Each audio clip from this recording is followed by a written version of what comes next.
নমস্কাৰ এলিফিনলেজৰ নতুন এটা ভিডিঅ'লৈ আপোনালোক সকলোকে পুনৰ স্বাগতম জনাইছোঁ। আজি আমি পুনৰ আলোচনা কৰিম 15টি গুৰুত্বপূৰ্ণ প্ৰশ্ন, যিকেইটা প্ৰশ্ন ৰাষ্ট্ৰীয় মাধ্যমিক শিক্ষা অভিযানৰ লগত সম্পৰ্কিত। আপুনি যদি গুৱাহাটী বিশ্ববিদ্যালয়ৰ বিএড এন্ট্ৰেন্সৰ কাৰণে সাজু হৈ আছে, তেনেহ'লে আপোনাৰ কাৰণে এই ৰাষ্ট্ৰীয় মাধ্যমিক শিক্ষা অভিযানৰ বিষয়ে ভালকৈ জনাটো অতিকৈ আৱশ্যক। বন্ধু বান্ধৱীসকল, ভিডিঅ'টো আৰম্ভ কৰাৰ আগতে আপোনালোক সকলোলৈ এটা বস্তু দেখাই আছোঁ, চাই লওক অলপ মনোযোগেৰে। ইয়াতে আপোনালোকে দেখা পাইছে যে নট ছাবস্ক্ৰাইবড 83.6% আৰু কেৱল ছাবস্ক্ৰাইবড 16.4%, অৰ্থাৎ 83.6% ছাত্ৰ ছাত্ৰীয়ে মোৰ ভিডিঅ'বোৰ চাই কিন্তু এতিয়ালৈকে চেনেলটো ছাবস্ক্ৰাইব কৰা নাই। তো সেইসকল বন্ধু বান্ধৱীক মই অনুৰোধ কৰি গৈছোঁ, প্লিজ চেনেলটো ছাবস্ক্ৰাইব কৰি আপোনালোকেও অলপ সহায় সহযোগিতা আগবঢ়াব বুলি আশা ৰাখিছোঁ, কাৰণ আপোনালোকৰ সুবিধাৰ্থে মই ইমান কষ্ট কৰি এই ভিডিঅ'বোৰ বনাওঁ। তো প্লিজ চেনেলটো ছাবস্ক্ৰাইব কৰি ল'ব, আৰু যদি ভিডিঅ'বোৰ ভাল লাগে তো প্লিজ ভিডিঅ'বোৰক লাইক কৰিবলৈ নাপাহৰিব। তো বন্ধু বান্ধৱীসকল, বলক আমি পলম নকৰাকৈ আজিৰ ভিডিঅ'টো আৰম্ভ কৰোঁ।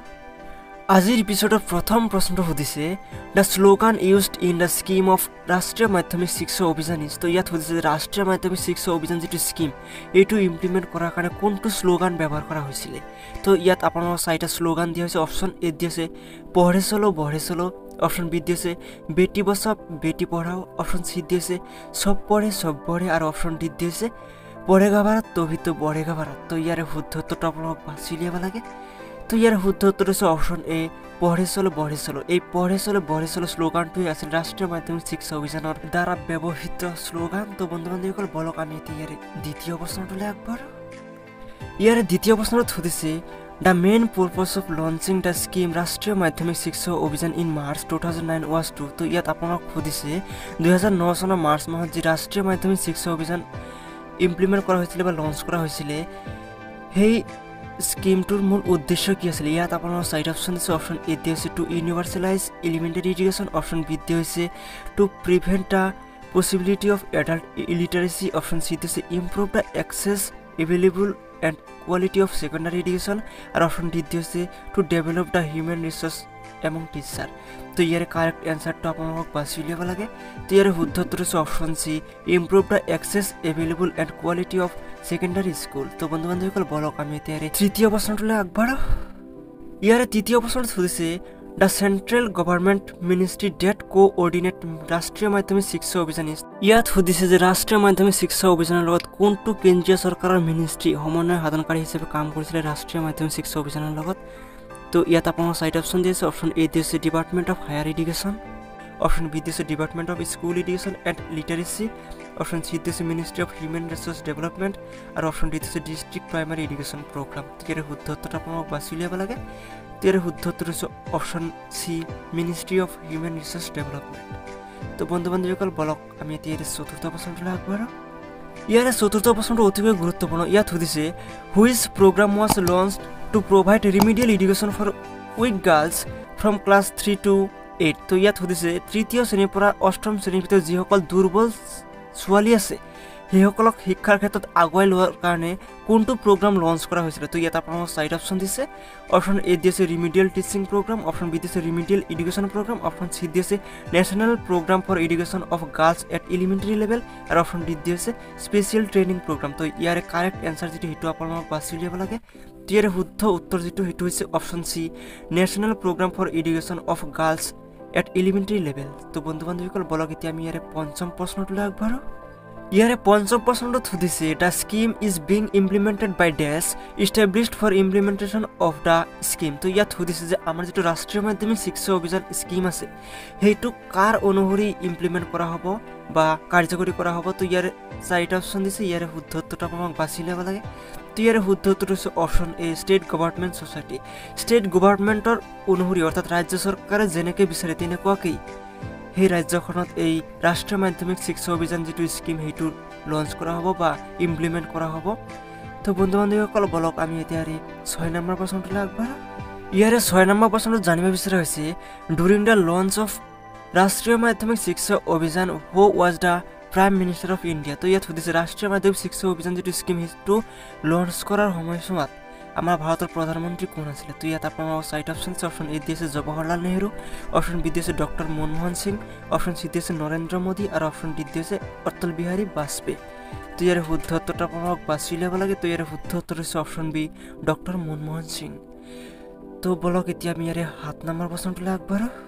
ইয়াৰে 7 নম্বৰ প্ৰশ্নটো সুধিছে ৰাষ্ট্ৰীয় Madhyamik Shiksha Abhiyan aims at ensuring universal retention of students by. তো ইয়াত সুধিছে কিমান সময়ছোৱাৰ ভিতৰত বা কোন চনৰ ভিতৰত ইউনিভাৰ্চেল ৰিটেনশ্যনৰ লক্ষ্য বান্ধি লৈছিলে এই ৰাষ্ট্ৰীয় মাধ্যমিক শিক্ষা অভিযান স্কিমটো। তো ইয়াত আপোনাক 4টা অপশ্যন দিছে। অপশ্যন এ দিছে 2007, অপশ্যন বি দিছে 2019, অপশ্যন চি দিছে 2020 আৰু অপশ্যন ডি দিছে 2025। তো ইয়াৰ শুদ্ধ উত্তৰটো আপোনাক বাছি উলিয়াব লাগে। ইয়াৰ কাৰেক্ট এনচাৰটো হৈছে অপশ্যন চি 2020, অৰ্থাৎ 2020 চনৰ ভিতৰত ইউনিভাৰ্চেল ৰিটেনশ্যনৰ এই লক্ষ্যটো বান্ধি লৈছে ৰাষ্ট্ৰীয় মাধ্যমিক শিক্ষা অভিযান এইটো স্কিমে। তো বন্ধু বান্ধৱীসকল বলক এতিয়া আমি ইয়াৰে 8 নম্বৰ প্ৰশ্নটোলৈ আগবাঢ়ো।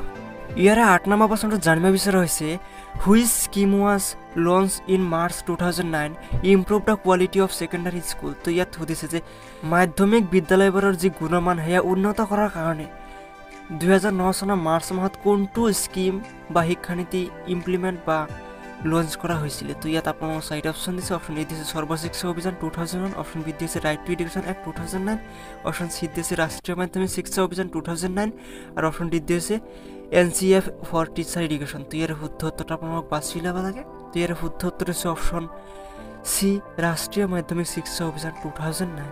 তো বন্ধু বান্ধৱীসকল বলক এতিয়া আমি ইয়াৰে 9 নম্বৰ প্ৰশ্নটোলৈ আগবাঢ়ো। ইয়াৰে 9 নম্বৰ প্ৰশ্নটো সুধিছে the guidance for bringing about reforms in the teacher learning process curriculum etcetera is provided by. তো ইয়াত সুধিছে যে শিক্ষকসকলৰ লাৰ্ণিং প্ৰচেছ বা কাৰিকুলামত যদি কিবা সংস্কাৰ সাধন কৰিবলগীয়া হয় তাৰে কাৰণে কাক নিৰ্দেশনা দিবলৈ গঠন কৰা হৈছে। তো কোনটো গ্ৰুপক গঠন কৰা হৈছে সেইটো ইয়াত সুধিছে। ইয়াত আপোনাক 4টা অপশ্যন দিছে। অপশ্যন এ দিছে technical support group, option B দিছে state implementation societies, option C দিছে নেশ্যনেল ৰিচোৰ্চ গ্ৰুপ আৰু অপশ্যন ডি দিছে ministry of human resource development. তো ইয়াৰ শুদ্ধ উত্তৰটো আপোনাক বাছি উলিয়াব লাগে। তো ইয়াৰ শুদ্ধ উত্তৰটো হৈছে option C national resource group. National resource গ্ৰুপেই এই শিক্ষকসকলৰ যি লাৰ্ণিং প্ৰচেছ আৰু কাৰিকুলাম বা পাঠ্যক্ৰম তাৰে কোনো সংস্কাৰ সাধনৰ ক্ষেত্ৰত যি নিৰ্দেশনা দিবলগীয়া হয় সেয়া প্ৰদান কৰে। তো বন্ধু বান্ধৱীসকল বলক এতিয়া আমি ইয়াৰে 10 নম্বৰ প্ৰশ্নটোলৈ আগবাঢ়ো। ইয়াৰে 10 নম্বৰ প্ৰশ্নটো অতিকৈ গুৰুত্বপূৰ্ণ। ইয়াত সুধিছে which institution was set up by each state to provide support arrangements for better implementation of Rashtriya Madhyamik Shiksha অভিযান। তো ইয়াত সুধিছে যে ৰাষ্ট্ৰীয় মাধ্যমিক শিক্ষা অভিযানক অধিক ভালকৈ কাৰ্যকৰী কৰাৰ বাবে আমাৰ প্ৰত্যেকখন ৰাজ্যত কি গ্ৰুপ ছেট আপ কৰা হৈছে বা গঠন কৰা হৈ আছে বুলি ইয়াত সুধিছে। তো ইয়াত আপোনাক 4টা অপশ্যন দিছে। অপশ্যন এ দিছে technical support group, option B দিছে state implementation societies, option C দিছে নেশ্যনেল ৰিচোৰ্চ গ্ৰুপ আৰু অপশ্যন ডি দিছে বোথ এ এণ্ড বি, অৰ্থাৎ অপশ্যন এ আৰু অপশ্যন বি দুয়োটাই শুদ্ধ। তো ইয়াৰে শুদ্ধ উত্তৰটো কি সেইটো আপোনাক বাছি উলিয়াব লাগে। তো ইয়াৰে শুদ্ধ উত্তৰটো হৈছে option B state implementation societies. State implementation ছ'চাইটিজৰ দ্বাৰা এই ৰাষ্ট্ৰীয় মাধ্যমিক শিক্ষা অভিযানক ভালকৈ কাৰ্যকৰী কৰাৰ প্ৰয়াস কৰা হৈছে। তো বন্ধু বান্ধৱীসকল বলক এতিয়া আমি ইয়াৰে 11 নম্বৰ প্ৰশ্নটোলৈ আগবাঢ়ো। ইয়াৰে 11 নম্বৰ প্ৰশ্নটোত সুধিছে ৰাষ্ট্ৰীয় মাধ্যমিক শিক্ষা অভিযান is a centrally স্পনচৰ্ড scheme of. তো ইয়াত সুধিছে যে ৰাষ্ট্ৰীয় মাধ্যমিক শিক্ষা অভিযান যিটো স্কিম সেইটো কাৰ দ্বাৰা স্পনচৰ্ড আছিলে। তো ইয়াত আপোনাক 4টা অপশ্যন দিছে। অপশ্যন এ দিছে ministry of human resource development, option B দিছে ষ্টেট গভৰ্ণমেণ্ট, অপশ্যন চি দিছে ডিপাৰ্টমেণ্ট অফ হায়াৰ এডুকেশ্যন আৰু অপশ্যন ডি হৈছে বোথ এ এণ্ড বি, অৰ্থাৎ অপশ্যন এ আৰু অপশ্যন বি দুয়োটাই শুদ্ধ। তো ইয়াৰ শুদ্ধ উত্তৰটো কোনটো সেইটো বাছি উলিয়াব লাগে। ইয়াৰ শুদ্ধ উত্তৰটো হৈছে option A ministry of human resource development. ৰাষ্ট্ৰীয় মাধ্যমিক শিক্ষা অভিযান যিটো স্কিম সেইটো মিনিষ্ট্ৰী অফ হিউমেন ৰিচোৰ্চ ডেভেলপমেণ্টৰ দ্বাৰা স্পনচৰ্ড আছিলে। তো বন্ধু বান্ধৱীসকল বলক এতিয়া আমি ইয়াৰে 12 নম্বৰ প্ৰশ্নটোলৈ আগবাঢ়ো। ইয়াৰে 12 নম্বৰ প্ৰশ্নটোত সুধিছে vocationalisation of secondary education in India was first recommended by. তো ইয়াত সুধিছে মাধ্যমিক শিক্ষাক বৃত্তিমুখীকৰণৰ কথা ভাৰতবৰ্ষত কোনে পোনপ্ৰথমতে কৈছিলে। তো ইয়াত আপোনাক 4টা অপশ্যন দিছে। অপশ্যন এ দিছে ৰাধাকৃষ্ণন কমিশ্যন, অপশ্যন বি দিছে দ্য মোডালিয়াৰ কমিশ্যন, অপশ্যন চি দিছে দ্য কোঠাৰী কমিশ্যন আৰু অপশ্যন ডি দিছে দ্য নিউ এডুকেশ্যন পলিচি। তো ইয়াৰে কাৰেক্ট এনচাৰটো উলিয়াব লাগে। ইয়াৰে কাৰেক্ট এনচাৰটো হৈছে option C the Kothari commission.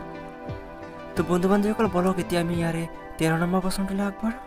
ইয়াৰে 13 নম্বৰ প্ৰশ্নটো সুধিছে SCERT state open schools SIEMAT R resource institutions at. তো ইয়াত সুধিছে যে SCERT state open schools SIEMAT এইবোৰ কোনটো পৰ্যায়ৰ প্ৰতিষ্ঠান। তো ইয়াৰে শুদ্ধ উত্তৰ হৈছে অপশ্যন বি ষ্টেট লেভেল, অৰ্থাৎ ৰাজ্যিক পৰ্যায়ৰ প্ৰতিষ্ঠান। তো বন্ধু বান্ধৱীসকল বলক আমি ইয়াৰে 14 নম্বৰ প্ৰশ্নটোলৈ আগবাঢ়ো।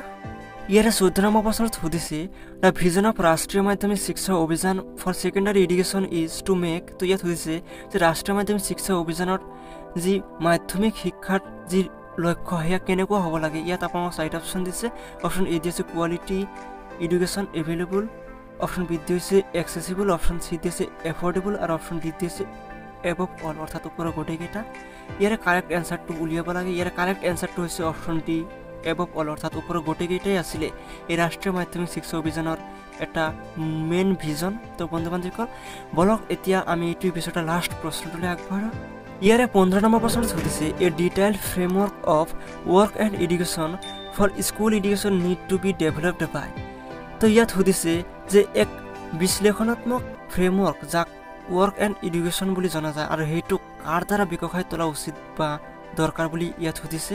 তো ইয়াত আপোনালোকক 4টা অপশ্যন দিছে। অপশ্যন এ দিছে SCERT, অপশ্যন বি দিছে NCERT, অপশ্যন চি দিছে NIEP আৰু অপশ্যন ডি দিছে NIOS। তো ইয়াৰ শুদ্ধ উত্তৰটো উলিয়াব লাগে।